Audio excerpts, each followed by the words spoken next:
There's a complaint about India's youth in general,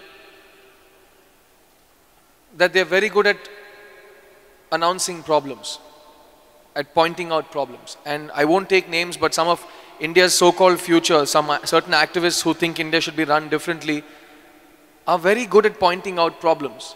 And when asked for solutions, they say, yeah, but there are more problems.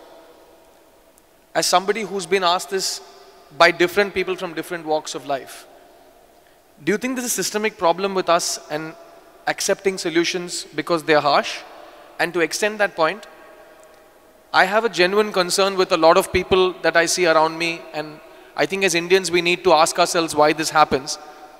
That in India you go to anybody who's just freshly made a mistake. It can be a small mistake, he could have stolen 10 rupees, or it could be a large mistake, he could have killed someone.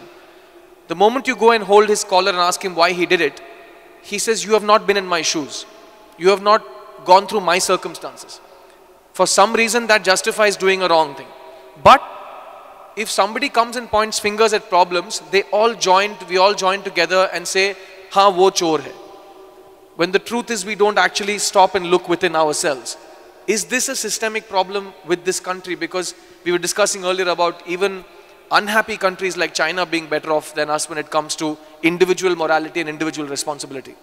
So where does India stand in terms of the systemic problem of, as long as I do it, it's okay. As long as somebody else does it, it's a crime. Where does that start? Where does that stop? See, about people making a profession of pointing out problems.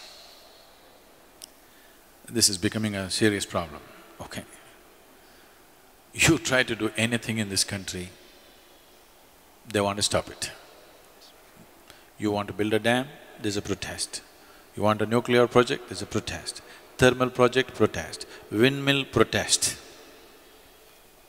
But everybody wants everything.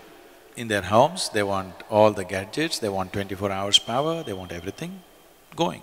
This is because we are only looking at the problems and we have not taken up the challenge of creating solutions in our minds.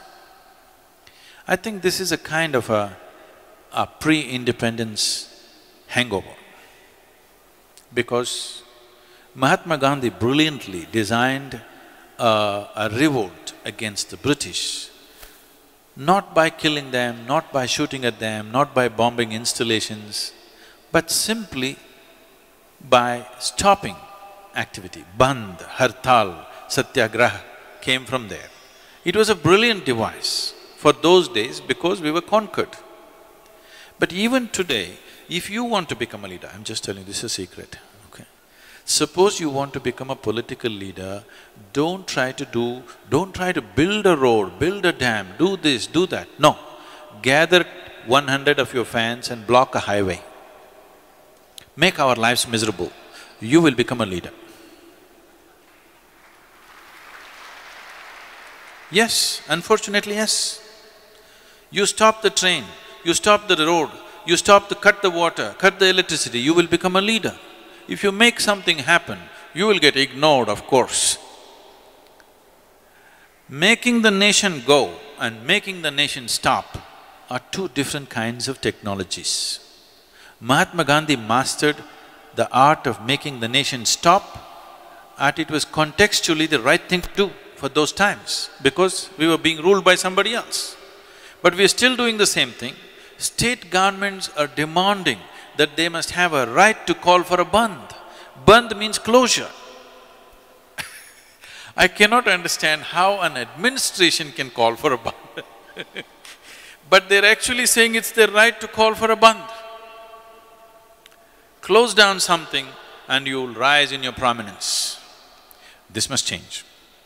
We should never identify people who stop something in this country as leaders. This must be done by all the citizens. Whoever stops something in this nation should never ever be our leader. Whoever makes things happen in this country, he must be the leader, isn't it?